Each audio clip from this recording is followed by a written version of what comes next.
What number is this? What's up, everybody? Welcome to Liam. Thank you for asking. This is episode 80, the big 80 of Tuck Rule Takes. You want to go the Troy Brown episode, the Wes Welker episode, the Danny Amendola episode, not the Wes Welker episode. In my head, I was saying Danny Amendola. The Danny Amendola episode. Where would you guys like to? Which player would you guys like to pick? Not Wes Welker. Not Wes Welker. Troy Brown. They're both Super Bowl heroes. How about the first part of the episodes for Troy, second, the latter parts for Danny? Okay, I like that. Yeah, I like that. So the first part, do it according to era. Yes. So with me, as always, Liam McDade is here. Big Al is here. I am Mike. I feel like we just have to throw this out there real quick. Liam and I tried to play a prank before the episode started. Liam was here before Al, which just doesn't happen too often. Ever. But Liam got here and we're like, oh, we got to play a joke on Al. And Liam was like, you know what? We should, when he hops on, we'll act like we're in the middle of a recording or whatever. So Liam said, hey, when you see Al's little thing pop up, act like we're doing the intro. So Al pops up, we're doing it, blah, blah. And I'm looking at Al the whole time and I'm like, is he like so professional? Yeah. Like, is he just hopping right in? Like, what's going on? And Al, you weren't fooled, were you? No, because what these two morons forgot to realize is that in the top left corner of every Zoom recording is a little word with a red dot that says recording, as we're seeing now. And because I just recorded a podcast prior where I had to record it, it actually said recording. Now, it says it on all three laptops, but these two thought that they could pull a fast one on me. And I go by what I said last week. I am smarter than them. I know what I'm doing better. I'm 2 steps ahead of them, and they deserve the ridicule that they're getting right now for this. You guys need to do better than that. Figure it out. We will. We'll get you one of these times. Times. Right? Or Liam, Mike, and I might just get you next time I actually come on here first, and we'll just figure it out. I mean, that's pretty easy. It'll be pretty easy. I thought we had him, and it was funny because Al, once you said that, Leah, we had no fucking idea about this recording. Yes. You said it, and we were like, funnier shit. part. Mike and I have been doing this for almost 2 years. We're like, oh, there's a recording. Not a clue. I was like, oh, I thought maybe I was the only. Maybe we only saw that for a second. I don't know. And usually it goes recording in progress. Yes, but you would have missed that part, so that made sense in my mind. Exactly. That's fair. That's a fair point. Damn. All right, next time. Yep. So, this is basically going to be the draft recap episode. The Patriots did their 2023 draft. Kind of before we dive into it, you guys have any just kind of your overall feelings right now about the Patriots and Boston sports in general, because Boston sports right now not doing too well. Not great. Bruins lost Game 7 overtime. I'm still not recovered from that. And then the Celtics blow a lead against the Sixers, the Embiidless Sixers, and James Harden, baby, fear the beard. Shut up, Liam. I forgot you're a Philly fan. I have to say, especially a James Harden fan. I looked right when the Celtics lost last night. And yes, I understand this is a Patriots podcast, but we are New England sports fans. So just settle the fuck down. We'll get to the Patriots draft in a second. I looked to my wife and I said, I think Boston sports is going to be done for a little bit. I think like we are just meant to have heartbreak. We had 20 years of Patriots Super Bowl, Red Sox World Series, Patriots Super Bowl, Bruins title or Bruins Stanley Cup, Patriots Super Bowl, Celtics. And it was unprecedented. The karma had to come back around and get us. And I think we're in store for some heartbreak after heartbreak. It might not even be bad because you had Celtics great season. They're still playing, so they're not out, obviously. But Bruins, epic, historic season, knocked out in the first round. So I think there will still be ups, but I think every season from now on for the next however many years is going to end in heartbreak. So I got to say, there's a pattern to Boston sports greatness, though. Since this is a Patriots podcast, the Patriots did go undefeated and lose in the Super Bowl. Boston sports, every so often, once in a decade, they will give you the best 4 months of your life. In those 4 months, you'll be riding high. You come home from work, you get to watch a dominant franchise. And then in the end, they take it all away with one of the worst moments there ever will be. You can enjoy those 4 months, that regular season bliss, and then they will strike down and test the citizens of Boston and the fans of New England with high smite. I mean, just look at all 4 Boston sports right now. Just take this is a quick snapshot into all of them. The Bruins are choke artists. I'm sorry, but they choke, and that core will forever be known as a choking core. They shouldn't be known as it, but Bergeron, Marchand, Krejci, they're all choke artists. Krejci was so bad toward the end. I'm like, oh. He was. He was injured too. He did score in Game 7 though, which was good. Yeah, but the Celtics, I mean, they still don't show up for the big games. Like they forget to like bring intensity and focus and pressure. So I mean, I don't know. Their backs are against the wall. They can redeem themselves if they win this year, or at least get there. Okay, no, you got to win to really like reverse the karma. But yeah, I understand what you're saying. Right. Red Sox, they're a little over 500, except Alex Verdugo is a stud right now. He actually just led off the game with a double right now against the Blue Jays as we're recording this. And the Patriots, like we love the Patriots. We want to see them do well, but they're in a tough division right now. And it's the AFC's, I think, better than the NFC. So they got the work cut out for them, but anything can happen. So yeah, Boston sports right now, the best chance for a championship is the Celtics, unfortunately. And that's that you're swallowing a little bit at the thought of that. Yeah. It'll be a tough ask going against the greatest scorer ever in James Harden. We got to have a talk with you, man. We got to have a talk. Why? No, not a talk, an intervention. You out here. He's the greatest offensive player. How about that? Get out of here. Okay. Now, Steph Curry exists, so I don't think there you go. Good greatest offensive player, James Harden. But yeah, so Al, you did bring up Patriots in a rough spot. So I think instead of being doom and gloom, let's get a little bit hopeful here. Right. To jump into the draft. I'm just going to list off the draft picks, and then obviously we'll go one by one. Kind of just shoot the shit about them, give kind of a grade, not even necessarily on like the player, because we really don't know how they're going to be, but just kind of everything, all things entailed, the position, when he was drafted, the guy, the potential in the guy, all that stuff. So Patriots first round pick, Christian Gonzalez, cornerback out of Oregon. Do you guys say Oregon or Oregon? Oregon. So I say Oregon when it's the school, but Oregon when I'm talking about the state. I think I do it's weird, right? Oregon. It's weird. Actually, now I think about it, I think I say Oregon. Yeah, too. it's weird. I think it's like a natural thing, but it's weird. So, Christian Gonzalez, cornerback out of Oregon. Keion White, edge rusher, defensive line out of Georgia Tech. Marte Mapu, linebacker / safety out of Sacramento State. Jake Andrews, center out of Troy. Chad Ryland, kicker out of Maryland. Sidy Sow, guard out of Eastern Michigan. Atonio Mafi, guard out of UCLA. Kayshon Boutte, wide receiver out of LSU. Bryce Baringer, punter out of Michigan State. Demario Douglas, wide receiver out of Liberty. Ameer Speed, great name. Cornerback out of Michigan State. And Isaiah Bolden, cornerback out of Jackson State, the only HBCU player drafted in the 2023 draft. Shout out Coach Prime. So that's all of them. So we'll just start with Christian Gonzalez. Christian Gonzalez, I got his things here. Obviously, Patriots traded back with the Steelers. We'll talk about that, how everybody felt. 6'1", 197, one of the top-rated corners in the league. How'd you guys feel about this pick? First of all, how'd you guys feel when the Patriots traded back with the Steelers? What did you guys? What were you guys pissed? I stood here and said they won't do it. I refuse to believe it. I'm done. They do it every year. I should have just realized. Granted, it was 3 spots, but still, there's a pattern I should have known.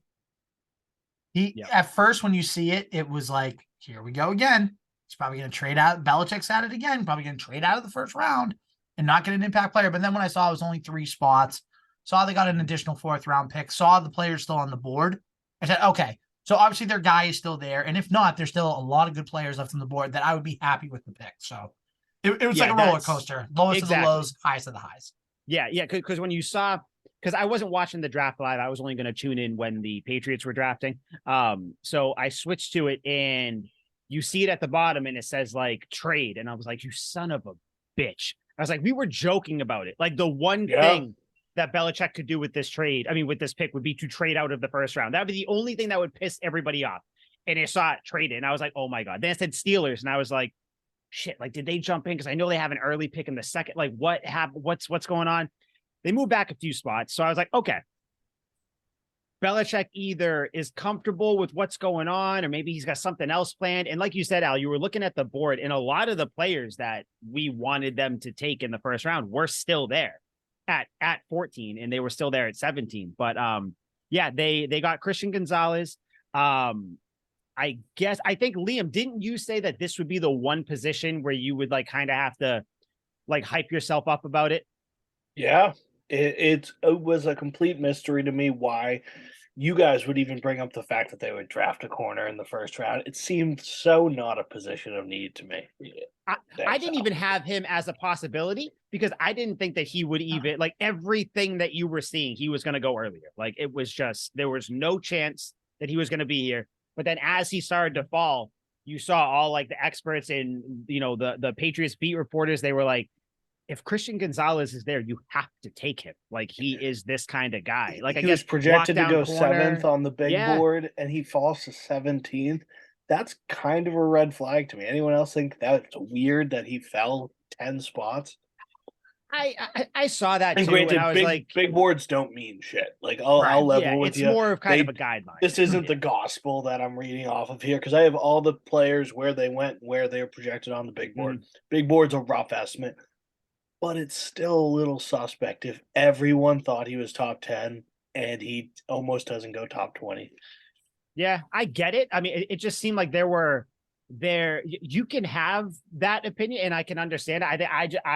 I just choose to go, you know, sometimes you players choose fall. To ignore like, you know, it is what it like, what's his name? Like Zay Flowers fell longer than people thought. JSN fell more than people, you know, so it's like one of those things where like, but he wasn't the first corner taken. I don't even think he was the second corner taken. That's weird to me. That's weird. Yeah, I was trying to look, and I don't know. Witherspoon was taken like 5th or 4th or something like that. And granted, that's what I thought was an argument. Yeah, I don't know. Like Al, is that a red flag to you that he fell back, or like does that give you any sort of cause for pause to take a phrase from Stephen A? No, nice rhyme, Dr. Seuss. No, yes, because I think a lot of it is based on just needs. Because like I'm looking at the top 10 right now. Carolina needed a quarterback. Obviously, Bryce Young makes sense. Houston Texans going 2 and 3, taking a quarterback and a linebacker. They needed both. That makes sense. Indy needed a quarterback. Seahawks maybe could have taken, because Witherspoon went 5th overall. Could have taken Christian Gonzalez there. So, I mean, Gonzalez was the 3rd corner taken off the board, but he was. Forbes was taken just before. Yeah, literally right before. But again, I just go by a lot of these teams had different needs. Like the Bears needed an offensive tackle, they got Darnell Wright. Titans need an offensive tackle, they got Skoronski. 2 teams needed a corner, and 2 teams decided this was not their guy. And one of those teams is the Commanders, who sucks. Yeah, that's why they made the wrong pick. I mean that's another way to look at it. Yeah, it's like you look at the teams who are taking them. You know, it's not like one of them drafts very well though. The Seahawks. Now I'll say this. Now if they had taken if the Patriots had the opportunity to take Witherspoon at 17, then we could say could they have taken Christian Gonzalez? So to me, it's kind of like hearsay. It's like coulda, shoulda, woulda. Like Monday, no pun intended, but Monday morning quarterback. Yeah. You know, but I mean, I'm happy with the Christian Gonzalez pick. He's a tall corner. He's fast. He's explosive. He can probably turn into a number 1 corner in a couple of years, especially in a division where you're going against Stephon Diggs and Jalen Waddle and Tyreek Hill and Garrett Wilson. There's a lot of good receivers in your own division, and you have the opportunity now to be a number 1 corner in a corner room that features 3 Joneses and Miles Bryant. Yeah, no, you said it. So you mentioned the name Stephon Diggs. For as good as Jonathan Jones is and has been, he cannot cover Stephon Diggs. Now, I'm not saying the rookie Gonzalez is going to shut him down, but it's like you get this guy. He is an outside corner. He excels in man coverage, press coverage. Like obviously, he's got to put a little bit of weight on him because he's a rookie coming out. But I think you have like you said, in a division and a conference where you have top quarterbacks, top receivers, the Patriots now kind of have a really, really good defensive backfield with, like you said, you have Gonzalez and Jones as your 1A, 1B kind of starting corners there. You got Jack Jones, who we know that he's good, assuming he kind of progresses how we think. Marcus Jones, and then, like you said, Miles Bryant still hanging around there. You got Jalen Mills as well. You could float him around from safety to corner too. Yeah, I don't think that there's any way that you can give this a grade other than, I mean, an A to me. Like, it's just everything from like the talent, the position, everything. I mean, if you want to say maybe you wish that they took you wish they took a receiver, sure, but I don't think that diminishes this pick because the guy is expected. People are saying that a couple of years in the league, like you said, he'll be a perennial Pro Bowl. So I don't know, but that's my grade. There was no way in hell I was giving it less than an A. I won't even go A-. I think this is an A. I think that this guy is going to be, this year, I think he is going to be a shutdown corner, and I think he might be a dark horse to make a Pro Bowl his first year.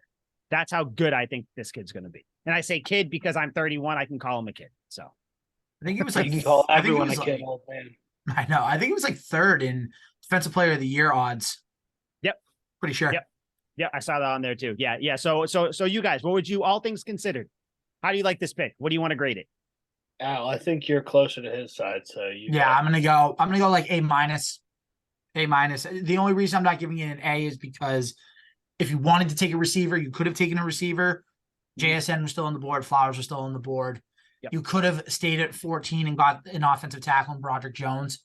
But again, for all things considered, the guy that's considered a top corner still on the board, you get him at 17, absolute steal. So A-. I'll go A once I see production out of him in the first couple months of the season. Makes sense. Liam, F, I'm assuming. No, not an F. There's so many C+. There's so many questions. I don't know what to think here, because I'm trying to look at this optimistically, but by nature I'm a pessimist. Get fucked. No, I'm being completely serious here. There's got to be some sort of a reason that two teams passed up on him. So I went to look at what his problems are, and a lot of people liked Witherspoon a lot more than him, but that was the big debate in the draft. Mm-hmm. So I'm looking for it. I'm like, what is the problem with this guy? And a lot of it's just awareness. Like, he doesn't put himself between the ball and the receiver, and he can get a little, spacey when it comes to tackling and finding the running back in the backfield, making plays like that. But all those seem like nitpicks to me, where I'm like, that doesn't warrant taking two corners ahead of him. So I don't know what his problem is. And looking over his film, it's still hard for me to find out what his problem is. But I think there's got to be something there. Maybe the Seahawks are just dumb. And definitely the Commanders are a shitty fucking franchise. So there could be nothing. But I have to proceed with caution here. It seems unnecessary to me. I don't think Broderick Jones is the phenomenal Walter Jones left tackle that, a lot of people hyped him up as. I think he's a project too, so I'm not mad we didn't take him. A wide receiver would have been nice. Could have been understandable. Cool. Yep. Especially since we could have had JSN, which was the consensus stud. I was hesitant on Zay Jones because he didn't show up when I watched him. JSN seems to be everyone's favorite receiver, and we still passed up on him. I don't know. I'm sure he'll end up being good. Whatever problems he has, the Patriots develop corners into studs. So all this could become moot point when Belichick gets him. And I realize that. But right now, it just feels like there's a disconnect somewhere. So I have to proceed with caution. I'm going with a C+. I dig it, but I'm not I wasn't fired up. I'm like, who the fuck is this guy? Why are we getting a corner? We have Jack Jones. We have Marcus Jones. We have Jonathan Jones. Jesus, so many Joneses. And then, like you said, we got Mills playing corner and safety, whatever he wants to do. It's cool. It bolsters the secondary, but it seemed unnecessary to me. So I'm proceeding with caution, C+. Yeah, I think it's the position that gets you. Yeah. I was going to say, just real quick, I think this could also be a prelude to maybe Marcus Jones will have more of an emphasis on the special teams portion and the offensive portion of the Which would be Patriots. so stupid. I don't want Not him playing not the offense. not the I special thought teams that, part. and then there's something later, a pick later that we'll talk about, made me think the opposite. So, my mind was all over the place with him. Yeah, I was thinking that too, though, at first, Al, where I was like, Right, okay, maybe yeah. this frees up a little bit more. Maybe Marcus Jones is going to be featured in a few more packages. Yeah, yeah, I didn't know I for don't sure, know. but I like Marcus Jones as the permanent nickel corner. He seems like the perfect size, speed, yeah, and quick, athleticism for everything. that.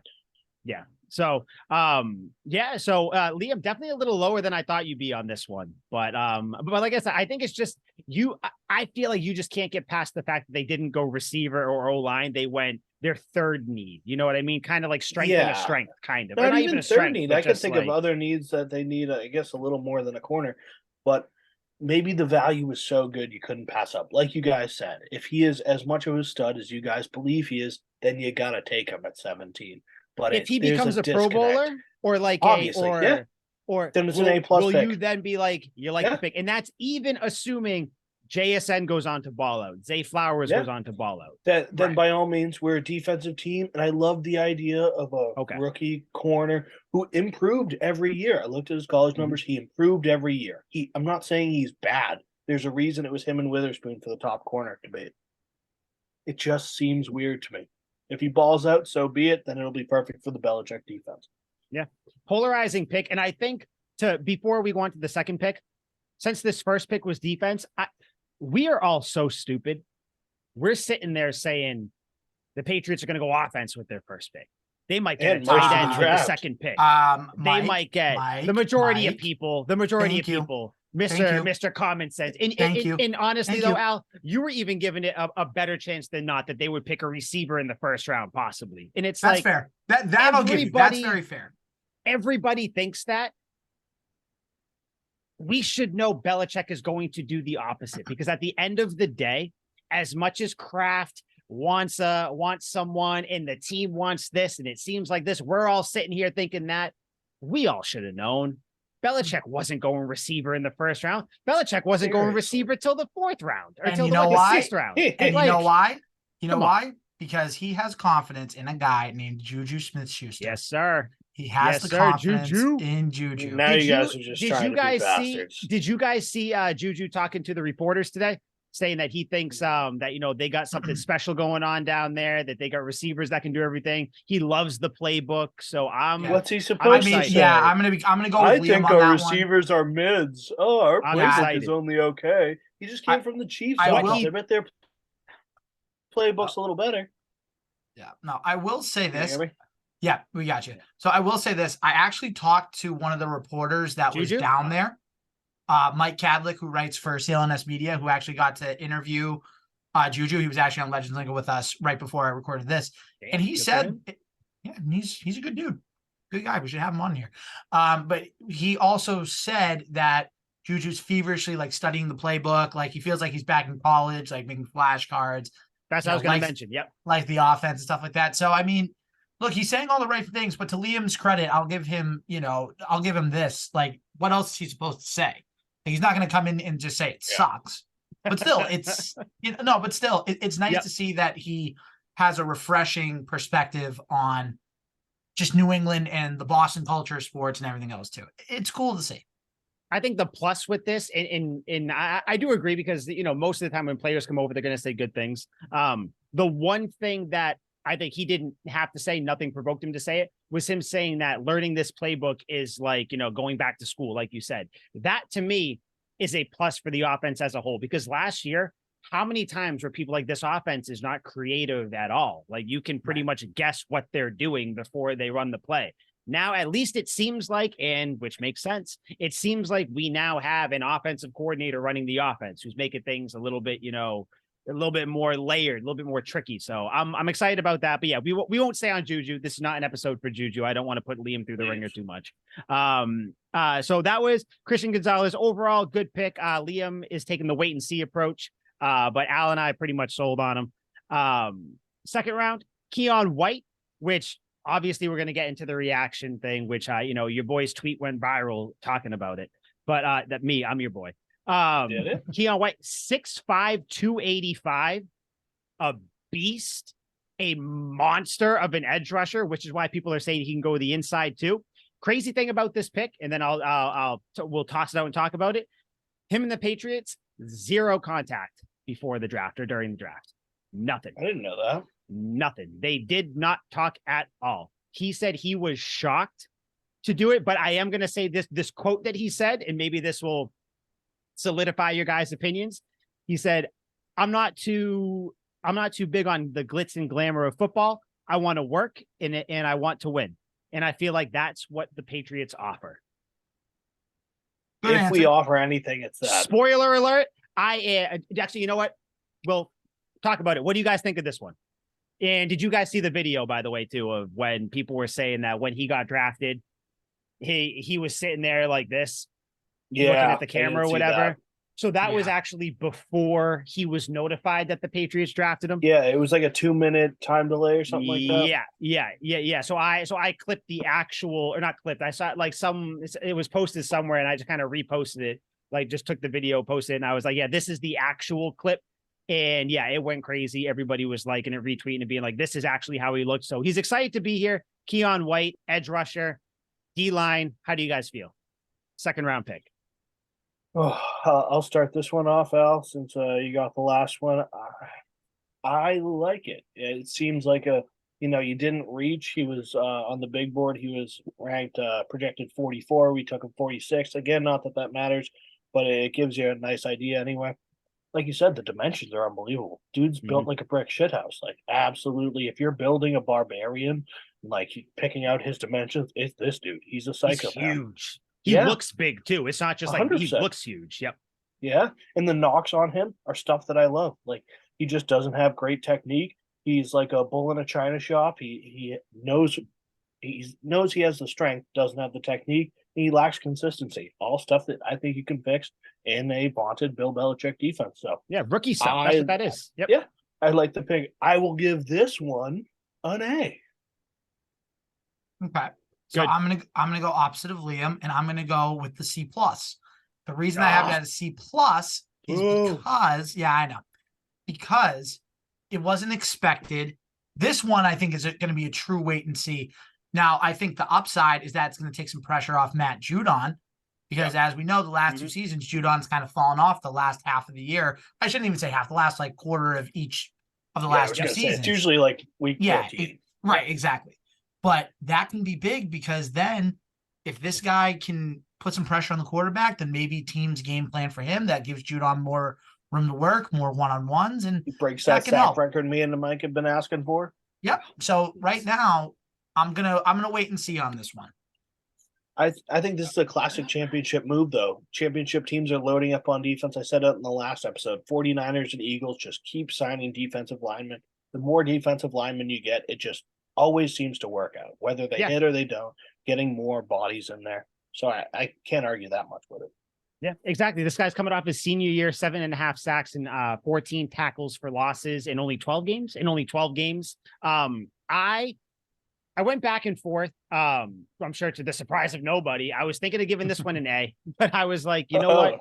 Like the reason I'm going to bump it down to a B plus is kind of because of, I think maybe Liam, kind of what you were thinking, where even though it's always good to have pass rushers, always good to have a great defensive line, like you said, with the Eagles, except in the Super Bowl, they killed it that year, last season. But it's a position that you didn't like. This is the spot where I was like, give me Josh Downs. Give me what's his name? Jonathan. Was Downs Mingo. Still on the board at this time? I think he might have been. Yeah, I think him and Mingo were, and I was like, give me one of these guys, and they did. So I am strictly making it a B because it's just not the pick that I would have guessed. But it's a weird one. I think this is a B plus though, with potential to be an A plus, because if you have Judon, Uche, Dietrich Wise, Christian Barmore in there, if you slide this rookie in there and he is just a little bit more than competent, this guy's gonna feast. He's huge. You can put him inside, outside. Imagine him and Judon running stunts where they're flipping around each other and you got Barmore taking up one guy. You got this beast of a man taking up one guy. Judon's going to bull rush someone. And then you still got Uche coming from the other side with White. Like, I think this has the potential to be one of those. I saw someone, I forget which writer it was. They said this has potential to be like a Kyle Van Noy type guy, where like he comes in and it's just, he's always making plays. He just not necessarily the same type of player, but just always around. I can't imagine he's dropping into coverage like Van Noy did. No, definitely not. Right. Definitely just not. an impact player. When you need a play, Van Noy made big plays in the Super Bowl, in the playoffs, in clutch regular season games. I know what you mean. Yeah, and I think this guy has a chip on his shoulder because I believe he was there for night one of the draft, and he did not get picked. So that's one of those things that stays with you. I mean, shit, fucking Tom Brady made a career off having a chip on his shoulder. Not saying this guy's going to be Tom Brady like at all, but just stop fucking talking about it either. That's going to be one of those things where I feel like that's going to carry his work ethic into the year. And I have very high hopes. And after we talk about this, we'll just throw out quick names. Like, who do you think, most potential, who won't, just quick things, kind of like we did, Liam, you and I last year. This guy I'm going to mention him at some point after the draft. I mean, after we do this little talk here, but yeah, Keion White, I'm giving him a B. Liam, you gave him an A. Yeah, correct? I'll move it to an A minus. A minus, and then Al C plus, correct? Mm-hmm. Cool. All right. Yeah, we'll say I like that. We're all over the place on that one. That's a good one. Yep. Next third round pick, Marte Mapu. He was at the Senior Bowl player here. This was the first Senior Bowl player selected from the Patriots. 6'3", 216. Linebacker, like I said before, linebacker, safety type thing, but he came in as a linebacker. What do you guys think of this one? 76 tackles last year, a sack, a forced fumble, 2 interceptions, and a blocked kick. First team All-American. Just wanted to throw that shit out there for you before you give your thoughts about him. Went to Sacramento State, right? Went to Sacramento State. Yep. He's the one. Al, fitting analogy. Tackle this one. Ooh. Football guy. Ooh. Play on words. Don't love the fact that he didn't play in really a big conference. I know that doesn't mean much. Mm-hmm. That was I'm a my guy Duggar. Yeah. I mean, I'm a guy that I like to see these guys against as top level of competition as possible.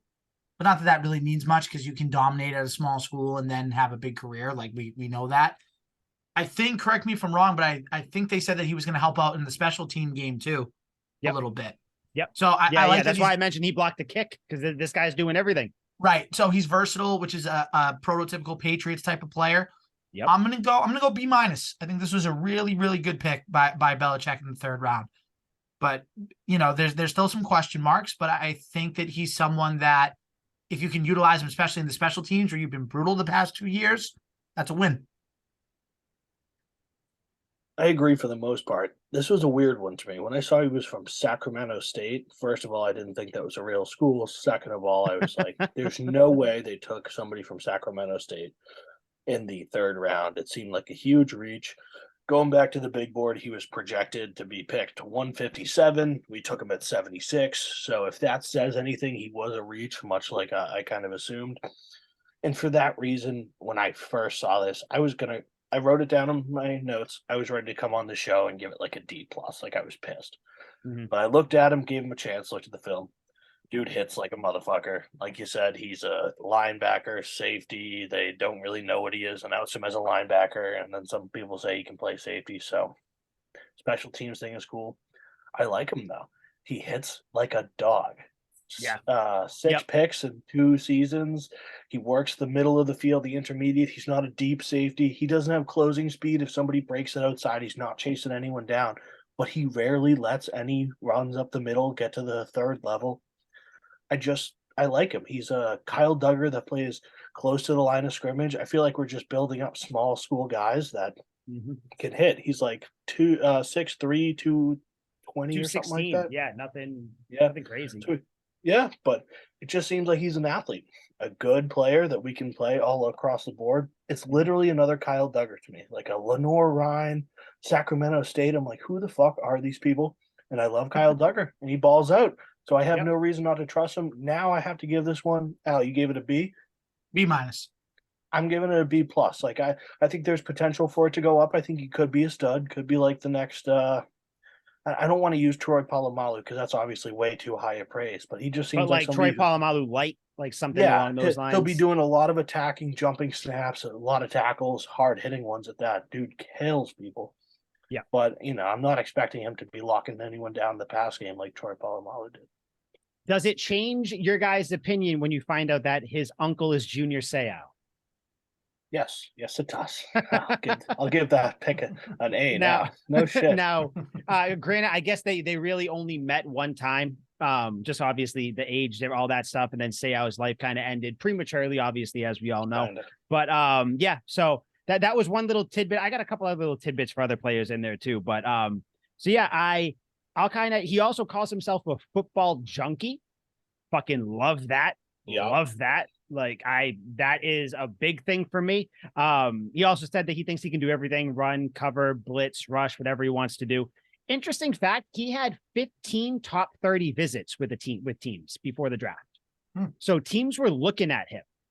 So like, that's why they must have reached that. Yeah, so that's the thing. So I'm gonna give it and Liam, I hated when you said B plus because I feel like we agree a lot around draft time.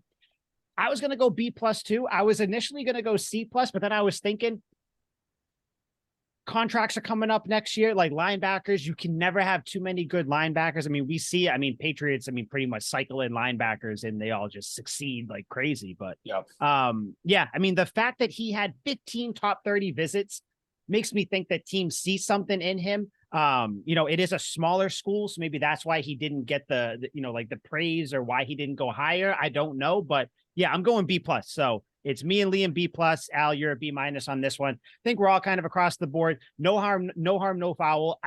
This guy is at least going to be a productive player. I think. I don't. It's a classic I don't Patriots see him really pick, failing. where they pick him and everyone's like, "Who the fuck is this? Yep. What's up with his name? Yep. Where's Weird he from? name. Yeah, what the hell is this?" And it's just like, oh, and then he ends up like a out. motherfucker.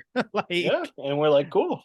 Exactly. So yeah, so far we got 3 down. Jake Andrews is the next one, another Senior Bowl guy, 6'3", 305, center.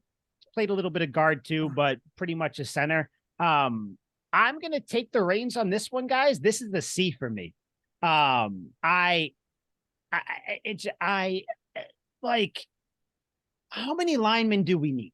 You know what I mean? And I get it because the Patriots do pick other linemen in the draft that I may have a little bit higher, but it's just Jake Andrews, like he's a little undersized for a center, I guess, in some of the stuff. One of the reports about him was that he had to get some more sand in his pants to be a starting center in the NFL. I've never heard that saying before. So I know what they're basically saying, that he's got to kind of, like thicken up a little bit, gain some weight and whatnot. The one thing, kind of weird, I saw he has an uncle named David Andrews, no relation to David Andrews, our David Andrews, but he has an uncle named David Andrews. They look kind of similar though. They do look similar because the Patriots tweeted out, I think we have a type when they drafted him. And then lastly, before I throw it to you guys, he is familiar with New England's schemes here and there because he did play, I guess, under Cole Popovich, who was a Patriots coach for 5 years, and he was the O-line coach in 2020 before he left because of difference in COVID restriction policies or whatever. But so he's at least had some sort of eye-opening to the Patriots, how they do things. But yeah, for me, this is a C. I could see him making the roster. I could see him getting cut next offseason. So we'll see what happens, but that's a C for me. What do you guys think? I like it. I don't know. Yeah, it's a tough one. It's a tough one. It's like, because I know David Andrews is toward the end of his career. He did get decapitated last year. Yep. So we will need a center in the future. And I still kind of believe we can develop offensive linemen pretty well, although Isaiah Wynn put the wooden stake in the vampire that is that idea. I still believe in them. So I like it. I like it more than you anyway. I'll give this one a B. I don't know, just because it's a needed depth piece down the line. Like, obviously, we probably could have done something more with this pick, but it's not the worst thing in the world. Our offensive line sucks anyway, so hopefully he could play some guard. Yeah, just get as Yeah. many pieces as possible. Hope someone sticks. Al, what do you think? I'll give it a C+ because I think to your point, Mike, like this is the Andrews replacement. This is the David Andrews replacement. Yeah. But Yep. but again, we don't know exactly what he's going to bring. Undersized. Again, the conference is a big thing for me. Playing at Troy, who are they really playing? Who are they going up against? But it's going to be one of those wait and see type of picks because he's not going to get in there right away. But it's nice to have some depth at a position that really needs it. Yeah. And this is where you kind of get like for the players who aren't like Christian Gonzalez, who are going to start pretty much immediately. This is where you're kind of grading on where you think they could be or like the position. That's why like throwing grades on it is kind of weird, but you got to throw some sort of grade just so you can look back on it and see how wrong you were, Right. or how wrong we were. But yeah, so you give it a C+ is what you said, right? Because I'm writing them down, so then we have them there. Yeah. Just a like I it's just kind of like okay, like we'll see. Might be an offensive lineman that turns into a starter, could be a career swing tackle or a swing lineman, or could be off the team in a year. So I don't know. I hope he does well though, because like you said, he looks kind of like David Andrews. David Andrews is like your prototypical what a lineman should look like. Big beard, just looks like he drinks beers all the time. Yeah. Next, Patriots traded with the Jets for this pick. Chad Ryland, consensus top 1 or 2 kicker in the draft. A couple stats out there. Last year, he had a field goal percentage of 82.6, extra point percentage of 97.5. He loves kicking in the cold, from his mouth, his words. He has a big leg. I'll go first on this one because it's short and sweet. Is an A+. This is my first A+ I'm giving out. Patriots need. Do you guys remember how Nick Folk crumbled last year? Yeah. And like not just in that, old, so but on kickoffs, yeah, and that's why like Folk hero, you came here for years, you kicked ass, literally. But I mean, how many kickoffs weren't touchbacks? How many kickoffs weirdly went out of bounds? Like got a little hurt. Like this was a position of need. I saw people being like, oh my God, the Patriots trade up to draft a kicker. You goddamn right they did, because everybody, including you, whoever you are, who's bitching about this pick, you were bitching about the special teams last year. So what the Patriots do, they went out there and got arguably the best kicker they could to fill the hole. This is an A+. This is the slam dunk. I think he makes the roster. He's good to go. Love it. Love it, love it, love it. I'm not going to go as high as you, Mike. I didn't think anybody would. I'm going to go with a B with the potential for it to be a B+. I think that drafting a kicker that early is really dumb because I don't know. Maybe they could have gotten him later. I feel like they could have gotten a kicker later, but who knows what the draft boards look like. I don't know with kickers. Yeah. Like what, I don't know. Like, I don't know either. So stay power. So when you're writing it down, put a B, but can earn up to a B+. I think it's something. It's a weird thing to do. It screws over the Jets, which is great, but they screwed over the Jets twice because they did that. They did that with the first round pick too. Yep. And again, just like a kicker, in the 4th round or whatever it was, it's just like, why? It's not sexy. It's not sexy. Not at all. It is the most Patriots thing to do, though. Like, of course, it is. And they took a punter later, which we'll get. That is the most Patriots thing to do. That is the most, like, both in tandem. Yes. This really was arguably the most Patriots draft I've ever seen. It's like we got our no-name guy from a random school, we got our special teams guys, and then the position that everyone wanted, we took it late in the draft. So it's so Patriots across the board. As for this guy, I'm going to give him a C. I think he's good. I like that he kicks on the cold. I believe he will be good. But we have seen so many kickers come in with a lot of great college potential and suck. Do you guys remember Roberto Aguayo, the infamously terrible kicker? Yep. He was unbelievable at Florida State. I fucking hated him because he went to Florida State, and he ruined many games for my Miami Hurricanes. He was awesome. And then he was the worst kicker I've ever seen in my life. Like Billy Cundiff took laps around this guy, and he sucked too. Yeah, It that's was saying just something. unbelievable how bad Roberto Aguayo was, and everyone thought he could be taken with like in the top 4 rounds. Like people were like, he's a kicker you need to have. He sucked. So I cannot judge kickers until I see him. So I'm just going to give it its average.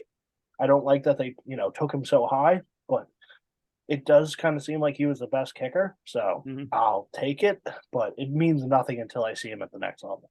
Yeah, this was, I think, the tipping point for a lot of fans and the like local media, who they were like, okay, so not only did you not draft a receiver yet, your only offensive pick is a backup center, because let's be honest, he's not taking David Andrews' job, Jake Andrews.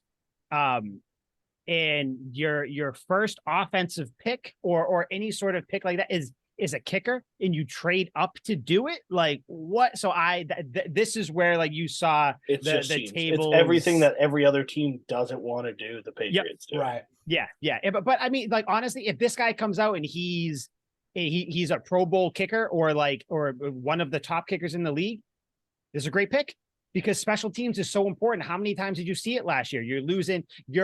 Not only are you losing because people are missing kicks, but now if it's 4th and 3 from the 42, they're going to go for it because they don't feel confident in their kicker, and then they don't get it. You take points off the board. So if you have a kicker that you're confident in, I think that helps the team as a whole. That helps the offense as a whole. I mean, remember the year that Nick Folk was killing it? Like I think 2 years ago, the offense wasn't going for it on like 4th and inches, and Folk was just like, I got this 58 yards. Let me just hit this real quick. So, yeah, I hope he turns out good. Definitely funny to watch everybody freak out over a kicker getting drafted, which admittedly is weird, because it's like, how else do they get in the league? They get in the league by being drafted, but it's just weird. It's still just, it will always be weird to see a kicker or a punter get drafted. So next one, Sidy Sow. Hope I'm saying his last name correctly. 6'5", 323, giant human. Balanced, athletic. That's how people describe him. Played tackle as a freshman. He's played guard since then. Great at combo blocking. He is the teammate of Chad Ryland, of the kicker that we took. So, and he says Chad Ryland is a stud. So only real downfall I see for him, he's a Montreal Canadiens fan, so might have to just ship him out anyway. Yeah, that's disgusting. But yeah, Sidy Sow, I'll say this one for me, B-. I like this one. I don't know why. He's a big dude. I don't know why I like him, but I just see him like maybe they're saying they might try to switch him to tackle, so that might be a thing. Maybe he comes in at right tackle and just shows up and shows out. So I'm gonna go B- with this one for me. I'm going to keep mine short and quick. I'm also going to go B-. I think it has potential to be a B, but if he needs to relearn like the scheme and not how to play tackle, but just like everything that goes into playing tackle, then that could be a long process. And there could be some games where we're sitting there and we're like, Sidy Sow, what are you doing? Like it could be one of those picks. Oh God, that's going to happen. I can hear it. Oh shit. Yep. A weird fucking name. Very weird name. Very weird name. For me, I give this one a C-. It's just slightly below average in my book. It's a classic Patriots pick, and I'll say the same thing about the offensive lineman next, but I like him a little more. It's a dude who has the frame to be a great offensive lineman, but lacks technique, and you hope that he comes in and Bill shows him the way, much like I still have faith in Bill and his offensive line development. Maybe he can make something of this, but if you're going to take an offensive lineman, I would have hoped it would have been earlier in the draft. So that's my big gripe for him. Our offensive line sucks. We signed Calvin Anderson, Riley Riff, and I don't believe in either one of those. And now we get this guy. I'm like, all right, what's our starting offensive line looking like? So it's a little suspect to me, but it's not terrible. C-. Yeah. Yeah. I mean, you can't really dispute that. Especially with these later round picks, you're kind of going on potential for the most part and kind of need and everything like that. Patriots have 1 billion offensive linemen right now. So guards, they really don't have that many tackles. So yeah, if this dude pans out as a tackle, it'll be a great pick, but I don't know. Next one, Atonio Mafi, another Shrine Bowl guy, 6'2", 329. They called him a phone booth blocker. which I like that. Yep. Small places. I love that description. What I didn't love, he's the cousin of Devin Asiasi. I don't need to remind you guys who Devin Asiasi is because he was the bust of a tight end pick a few years ago that the Patriots had. Speaking of the Shrine Bowl, he was a captain at the Shrine Bowl, second team all Pac-12 last year. Kind of basically a swing tackle. This one for me, just a straight C, as average as you can get. It might be like, I don't know. He's a big dude. I love the phone booth tackle shit. I hope that pans out into something, phone booth blocker. But yeah, for me, this is just a straight C. No C plus, no C minus, just C. The Devin Asiasi thing brought him down. Yeah, understandable. I gave it a B minus. I like this dude. I watched a lot of UCLA games because, as I told in the last episode, I love DTR. I watched every game because he was big money, and I was paying attention to his offensive line as well as his weapons. This dude is built like a brick shithouse. Literally perfect dimensions, absolutely solid, head to toe. Much like the last guy, just lacks technique. He's not the fastest. His footwork isn't perfect. He doesn't exactly lower his pads and really punch the defenders when he's getting out for blocks. But all this stuff, I have more faith in this guy than I do in Sidy Sow. I think it's a B minus because there is potential for him to start even late in the season. I think he'll pick it up. Clearly, his teammates liked him a lot. A lot of people believe in him. He's a natural leader. And I saw him in so many Patriots mock drafts. This is one of the only ones that seem to actually hit. Most people in their mock drafts are completely wrong. A lot of people had him going to the Pats. It worked. I noticed Seems that like too. a Patriots player. Yeah. All right. I'll Good go, one, Al. I'll go C plus right in the middle of you guys. The fact that he was a captain at the Shrine Bowl, that has a little bit of something with me. I like guys that are good quality guys that you need around in a locker room and a good quality guy that you have on the line. And he played in a good conference. And so again, maybe he's a depth piece and a future starter. Yeah. I mean, that's really all you can hope for. And with these later round picks, we'll see. The next one, I think this is the most polarizing pick. You want to talk about punters and kickers, but I think this is the most polarizing one. Kayshon Boutte, great last name. Couple great last names in the later rounds here. 5'11", 195. He was in the mix as a potential first round pick for the last few years, but then obviously kind of fell off. Had a couple ankle surgeries. There's another big thing we'll talk about once we kind of go around for a second. He does have an ankle thing. He's had a few ankle injuries. He was a little quicker. He was running like a 4.3 after the ankle injury and surgeries, multiple surgeries. He runs a 4.5. People are saying that the combine numbers are what really the combine numbers are what really sunk him. He did lead LSU in receiving yards in 2020 and 2021, though. I'm going to get my grade out there quick. This is the one I'm taking a risk on. I'm going full potential on this because I've seen the highlights. The dude looks really good. So I'm hoping that his ankle pans out and everything. I am going A minus. I think this is tremendous value at this point. The fact that people thought he was going to be a first round pick at one point fell off a little bit because of off the field issues. That is in quotes. And because he kind of messed up his ankle a little bit, that's injuries. Gronk fell in the draft because of a back injury. He's the greatest tight end of all time. So Kayshon Boutte, A minus, my friend. A minus. And I love your story. Love it. Al, what do you think? I'll go B. B. Again, the off the field issues, the lack of production the last couple seasons.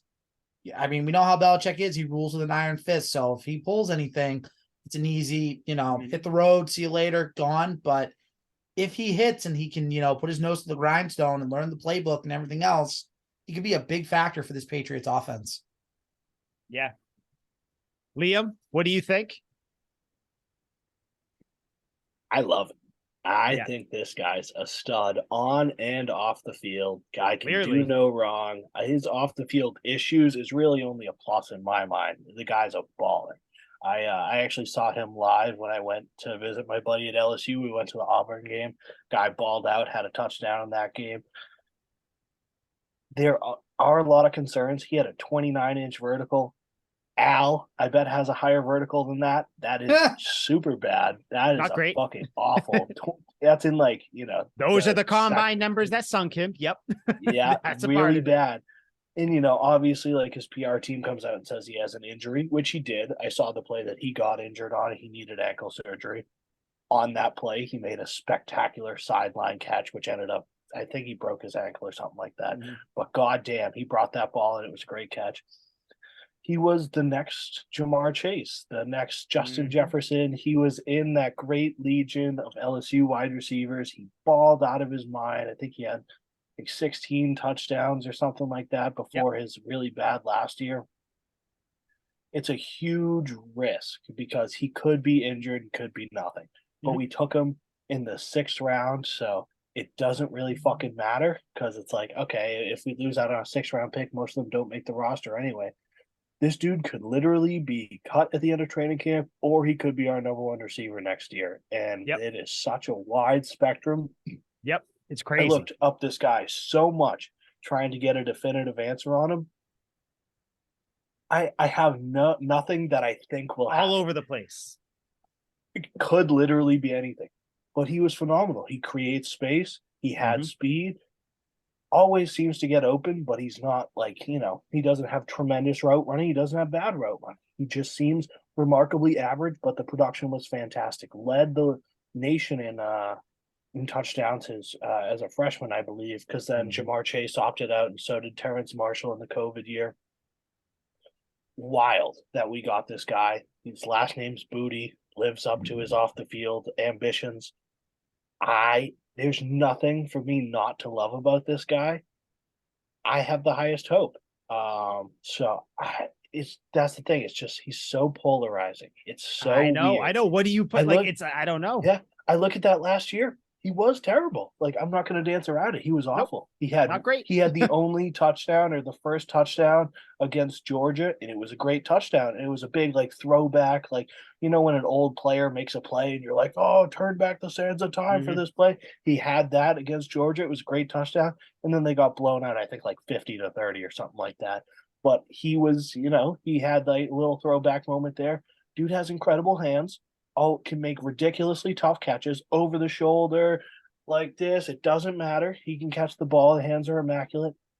Everything seems perfect. And then I look at the last year and I look at the combine and I go, what the fuck is going on here? Yep. What happened? I even I started messaging a dude that grew up with him, actually, because I knew a guy who went to high school with him, was pretty good friends with the guy. Said he comes from a great background, very loving family. He works very hard. He was on his high school football team with him. Said the dude really cares about football and was very determined and a hard worker. He knew the playbook faster than most people on the team. So it's not like he comes from a shady background where he doesn't really care. But then I also saw him throw fits on the field in his last year with them. But LSU got a new coach. He wanted to transfer. LSU convinced him to stay with the new coach and believe in the new coach. And maybe he just didn't believe in him. There are so many variables where I cannot get a lick on this guy. Yeah. So it's so absurd. Even with all these problems, people projected him to be picked 144. And we took him way later than that at 226. So they were even projecting him just off potential to be way higher. I think they were projecting him as a 3rd round guy. And we got him in the 6th. There's no risk, but it could be a potential reward. I got to give it an A+ because fucking his last name is Boutte. Let's go. And so we have been talking about the off the field. I'll just kind of throw it out there because his PR team and LSU did a very good job of kind of burying this. Because if you type it in, you have to really scroll down. You almost have to go to page 2 of Google for this. Supposedly, this man, along with a few other players from LSU, other team, whoever. No players, just coaches. And coaches from LSU, other one. Dudes with the coaches. Recruiting assistant. He had a nice little sex party with these guys. And the girls, wide receivers. everybody. Coach. Really? Yeah. You can't say he doesn't have a bond with his coaches if he's out there, having orgies with his coach. Maybe this is why Belichick got him. I've never been close enough with a coach. It's gonna come out. It's gonna be like Belichick's house is gonna get busted for some giant sex orgy. If anything, he just goes with Robert Kraft down to Jupiter, Florida, and get some rubbing tugs. Maybe This guy, that's where it came from. Yeah, he can build relationships. I like that. That's where it came from. So yeah, I think this one has the potential, like you said, he could be N'Keal Harry, or he could be the second coming of Jamar Chase, or somewhere in the middle. There is a wide range of what he could be. Nice, cool little story though. So when people say off the field issues, other than just being a diva receiver, kind of like, on the sideline here and there, his off the field issues is that he likes to have sex with coaches. Like, let's calm down. Like, come on, do the thing. come on, come on. There's nothing wrong with that. Yeah. So we'll see. There's the most potential, I think, with this one. So if this pick hits though, oh my God, that would be the wide receiver room is set. So we'll see. Next one, Bryce Baringer, however you say it, punter. The overall consensus #1 punter in the draft. The Patriots became the first team since the 2000 Raiders to take a punter and a kicker in the same draft. I will ask you guys. Kind of easy, might be a little bit difficult. Do you know the two players the Raiders took? They are big names that the Raiders took as a punter and a kicker. So you said Janikowski, yep. And now who was the Shane Leckler? Yep. Fuck yeah. Yep. So and those got very good. This guy, the word I'm seeing to describe him, he has a booming leg. I fucking love that. He looks like a nerd. Have you guys seen him? He's got the glasses. No. He looks like a 35-year-old nerd. He had a 49-yard average last year with 6 games with a 50+ yard average per punt. He also had a 72-yard kick against Penn State last year. This one, I'm going B+ for this one. I think the Patriots nailed it on special teams. I mean, and punter too. Again, how many times last year were we looking at the special teams? What was his name? Mike, whatever Pilardi. the hell. Yeah, Mike Pilardi. Shanking 20-yard punts. Like this guy, I'm hoping that him and whatever his name is, Ryan, whatever, the kicker that we took, yes, that these two kickers pan out, the kicker and the punter, because this will be the most Belichick thing ever. The two best picks of this draft are your kicker and your punter. This is B. This is a B+ for me. I love this pick. The guy looks so cool too. He's got the glasses. He's awesome. He was number 99. Fuck yeah. I'll go A- because I think that it can turn out to be incredibly significant for this Patriots special teams. No more Jake Bailey shanking punts. No more Michael Pilardi shanking punts. A proven punter that can get you inside the 20-yard line, pin opponents down deep in their own territory. Field position. Yep. Give me a guy that can do that, and give me a guy that looks like that can do it. He's like Rodrigo Blankenship 2.0, except Blankenship. Yes, I couldn't think of the guy's name. Yes, Rodrigo Blankenship. Yeah, that's who he looks like. Like. Yep. Yeah, Liam, what do you think, man? I'll give it a B- just because it's a punter, and do we really need to draft a punter at the same time? Though, yes, because we didn't have a punter on the roster.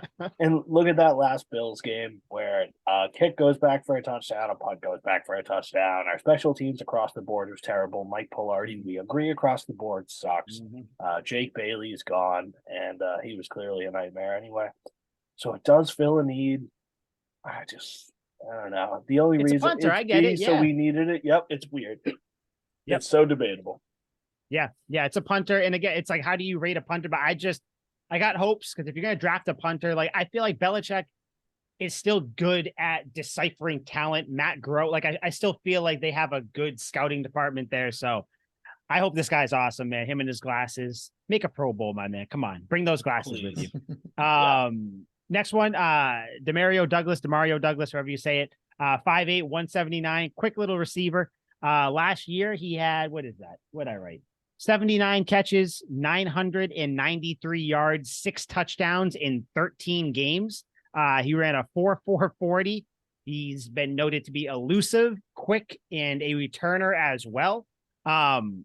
This one, I'm going to go C+. But I want it to be more, but I'm going to go C+. He's a little small. like the gadget type of a guy who like I don't know. They don't pan out. Sometimes they do. Sometimes they don't. We'll see. But C+ because his highlights are electric. He catches the ball and he just runs away from people. But yeah, that's what I'm going for. And what I did also think too, this guy as a returner might take pressure off Marcus Jones, assuming this guy can pan out. But we'll see. C+ is what I'm giving him. What do you guys think? So I got him at a D+ with potential to rise up to like a C+, but really I'm going to give it a D+. As much, if there's any team that you should expect something out of a late round wide receiver, it should be the Patriots. So there is potential for this dude to surprise me, much like Edelman did, and every other slot receiver that we've had that has come in, Wes Welker, everyone else who has come in and done something that I didn't expect anything out of. But you talk about special teams, dude muffed 6 career punts. He's tiny. Even when it comes to his offensive potential, he's tough with contested catches. I'm taller than him, which is crazy. Yeah, which is super suspect. Me too. And I'm average American height, so that's not a great sign. He has a tiny frame, so it's like we saw Amendola die multiple times on the field, especially when he was in those early days we had Kembrell Tompkins and all them. Amendola was our only competent receiver. He just got all the attention, got bodied. So I have a hard time imagining this dude is going to stay healthy his entire career. But he's a speedster. Like, it's cool. He very well could make big plays and catch wide open passes, but I'm not expecting him to high point a ball and moss somebody. No. I don't think he's going to catch anything in traffic either. It's a lot of potential with a lot of red flags. So that's why I gave it that B+, grade. lowest one so far. Al, what do you got? C- with the potential to be an F if he doesn't make the roster. Yeah. Because he might not make the roster. I mean, 100%. He's very small. Maybe he can fit in the slot. And then you move Juju to the outside, maybe. But other than that, I mean, I don't know. He played at Liberty. Yep. Liberty was strong to start the season, kind of faltered toward the end. So I didn't really love this pick, truthfully. Yeah. Yeah, it's a weird one. Yeah. Yeah, it's tough to grade out. We'll see. But yeah, this is kind of across the board the lowest one for all of us, or like kind of in general average scores. Next one, Ameer Speed, corner 6'3", 215, quick as shit. You ran a 4.3, 340. Corner, but really a special teams guy. Other than the name, love the name. This one's a D for me. I don't think he makes the roster, for being honest. I think this is one where it's like he's got the measurables. He looks good. This could be the steal of the late round, and he gets cut before the year. So that's quick to the point for me. This is the D. Great name. Fits him because he's quick as shit. But I just think this is going to be a one and done. He'll have like a cool preseason highlight. Maybe he'll run one back or something, but then he'll be done. Yeah. What do you think? Yeah, I'm gonna go D. I mean, you didn't really need another corner at that point. And I know it's gonna be a little hypocritical when I give my next grade for our next guy, but yeah, just it didn't seem like a need. I don't know. Didn't really love it. Yep. I get it. I kind of like it. Like, it's a nice depth piece. There's potential there. He very well could not make the team. And he's got a lot of problems, mostly technique problems and whatnot. But a lot of the other guys, a lot of our offensive linemen, even Marte Mapu. Yeah, I gotta get used to saying that fucking name. Mapu. Yeah. Yep. Like a lot of these guys, he lacks great technique, but the body, the frame, the athleticism is all there. I just have a little more faith than you guys, I guess. So I'm going to give him a C-. Like, he very well could not make the roster, but I like his last name and I like his potential. And if anyone can develop corners, much like our first round fucking pick, they could very well do something. C-. All right. Like it. Good one. Wait, did you say C or B-? C-. Okay, I thought so. I was writing it down. I was like, I'm pretty sure. Yeah, kind of a meh one. Next one, Isaiah Bolden.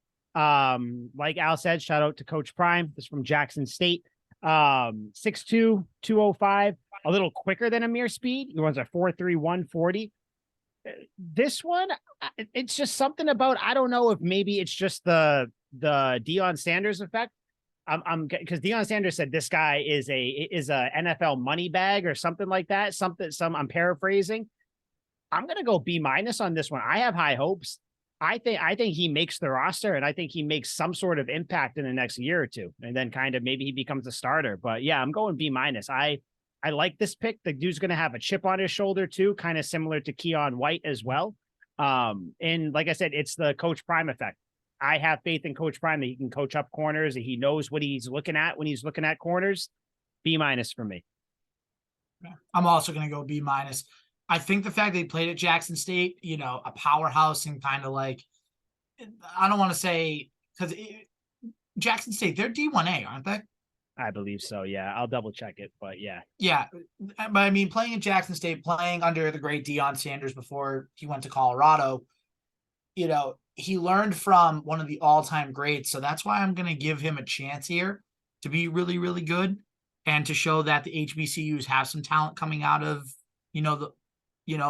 that type of football.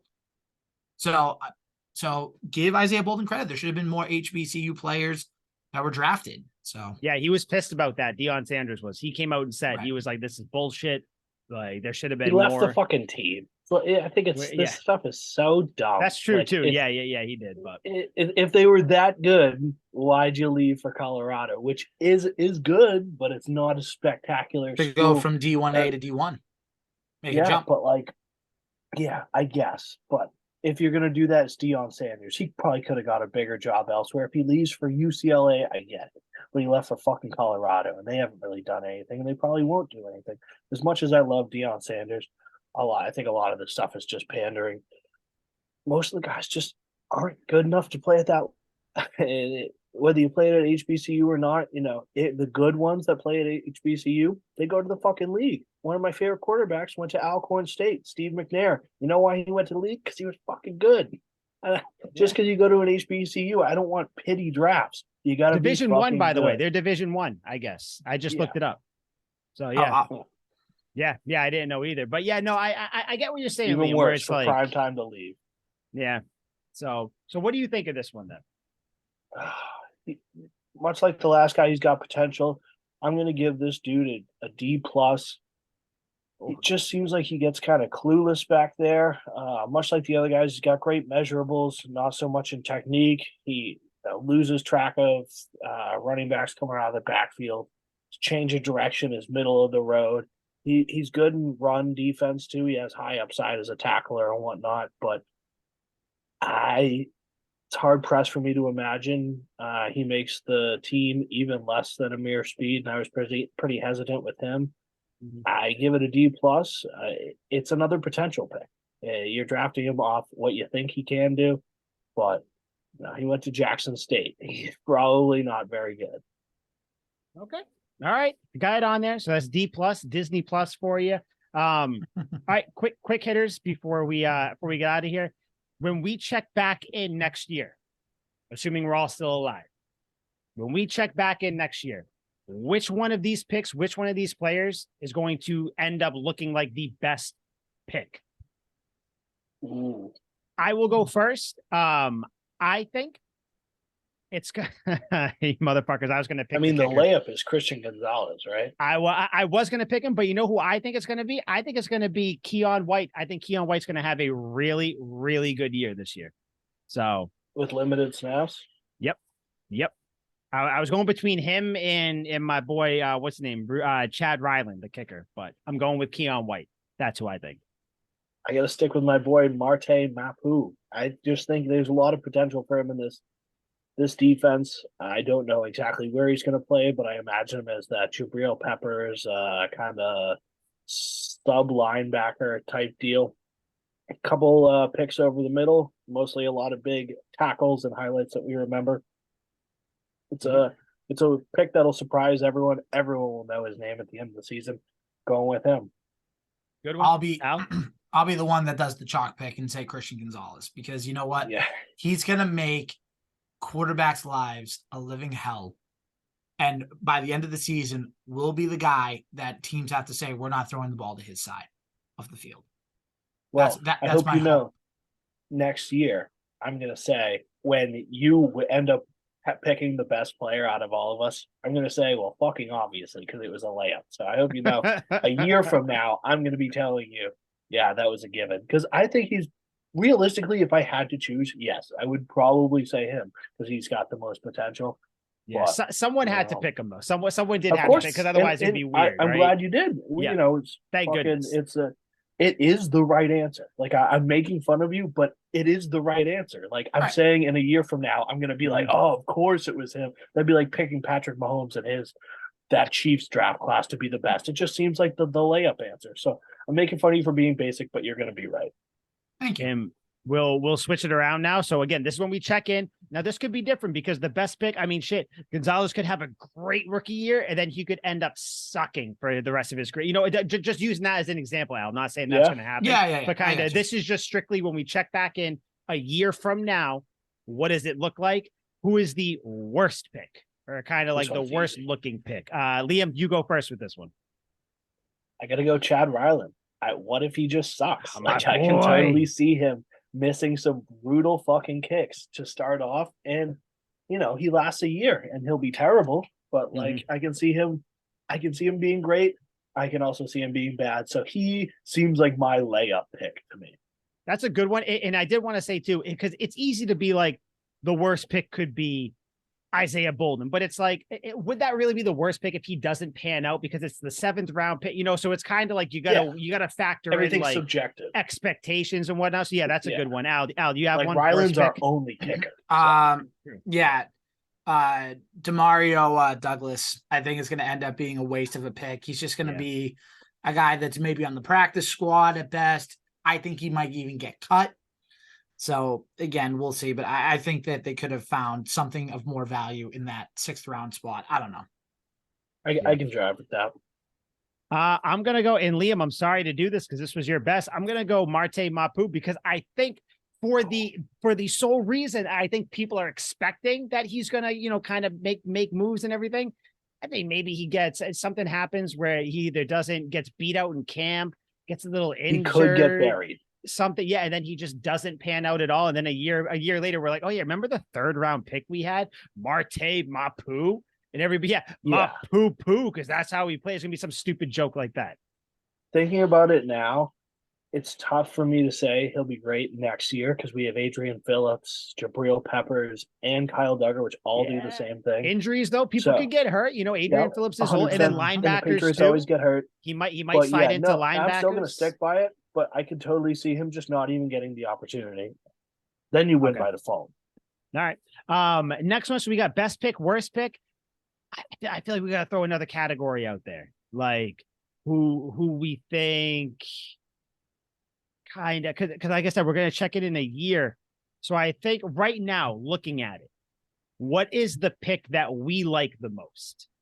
Just like looking at it, because it's a little bit different than best, because best kind of what we're looking at. Because like I like the Gonzalez pick more than I like the Keion White one, but I think the Keion White is going to be kind of the best one out of the bunch when we look at it. But looking at this, what pick did you look at and you were like, oh fuck yeah, like this is the one, this is the one, and then hoping obviously that it pans out. What do you guys think? So best works and now just overall favorite. Easily. Give me Boutte. Kayshon. Yep. Absolutely. I'm eating that booty up. That's you too, Al? Yeah, the upside is so huge. Fun to imagine. Yeah. I was going to kind of go a clean sweep there. I'm going my boy, the punter, Bryce Baringer. I saw that pick and I was like, a punter, but then I looked, I was like, oh, he's kicking 72-yard punts. He's got 6 games where he's averaging over 50 yards a punt. That's half a football field, gentlemen. Half a football field. That was the pick. And of course, the Boutte one is when you look at it and you're like, oh shit. But like that punter one was when I looked at it and I was like, oh, first of all, I love that people like were up in arms about it. Then I was like, but this guy's really fucking good, it looks like. So I'm going Bryce, my boy Bryce Baringer, however the hell you say his name. Baringer, favorite pick. So yeah, we'll see kind of how these pan out. Hopefully, obviously we hope that over half of them are hits. That's like what we said last year. But I will say one thing, I'm happy the Patriots did not draft a quarterback. I guess we have to put it out there. They went undrafted. Who'd they get? Malik, or they Cunningham. got Cunningham. Malik Cunningham, who he said he's open to a position change. So maybe he's some weird gadget guy, He's the Taysom Hill next type great thing. slot receiver. So we'll see. Is that what you think? That's what you're saying? You think he'll line up? Yeah, I kind of do. Let's I go. hated this guy. Fucking hated him. Because he played the U and he would toast us. He was Lamar Jackson light. His passing isn't incredible, but it's not bad either. Dude Lamar can put the Jackson ball likes him. where He tweeted wants about it. him. Yeah, he likes him. Yeah. Rushed for Yeah. 20 fucking touchdowns. Like, dude's a monster. He's got great speed, great cutting ability, shifty. He will totally the prophecy is written. He will be the next Jacoby Myers, Edelman, all these quarterbacks that turn to wide receivers. The prophecy is written. Malik Cunningham lining up in the slot. I would love it. I would love it. So overall, quick, take 5 seconds, letter grade for this draft. Al, what are you giving it? B+, very solid, B+. and has a lot of opportunities to get into that A range. B+. Liam, what are you giving it? B minus. B-. Okay. I think then you know what? I'll go right in the middle. B. I think it's tough to be ecstatic about this draft, but they filled a bunch of needs. Whether you like when they filled the needs or not, they did it. So we'll see what happens. We'll see. Maybe DeAndre Hopkins is still looming out there, and he comes over, and then we got a stack Give team. up, dude. Yeah, he's up. done. He's done. I've given up. I Oh yeah, think even Al's given up by this Al, point. are you off the DeAndre Hopkins train? Come on, Al. Get off the train with me. I'm at the next stop, dude. Just get off. Have 1 foot out. Oh, okay. All right. I understand. That makes sense. +1. That makes sense. All right. Well, I'm out. Yeah, I'm out. I'm waiting for you at the next stop, Al. You have No. to be. Come join You me. have to be. Yeah, you have to be. I figured the draft would be the last opportunity to really get him, but it doesn't even seem like he's going to get traded now. It seems like he's going to stay with the Cardinals, which is shocking. Well, he tweeted out a video. He's back in Arizona, and he said something like, I don't know who said that I wanted to be out of here, and it's like, dude, you did. You said you wanted to be gone. So, but whatever. It is what it. Yeah, you know what? Stay there. Stay with your stupid little gaming quarterback, and go to a fucking 8-7 season. Have fun with that. So, idiots or 8-7. Scored. Whatever it would end up being, 8-9. That's what it is. So, all right. So for Liam, Al, Mike, this was the draft episode. I can't wait to look back at this a year from now and see how wrong we were on pretty much everything, because I feel like that's what's going to happen, except for Kayshon Boutte, our boy. Yeah, grabbing Boutte. That's a layup.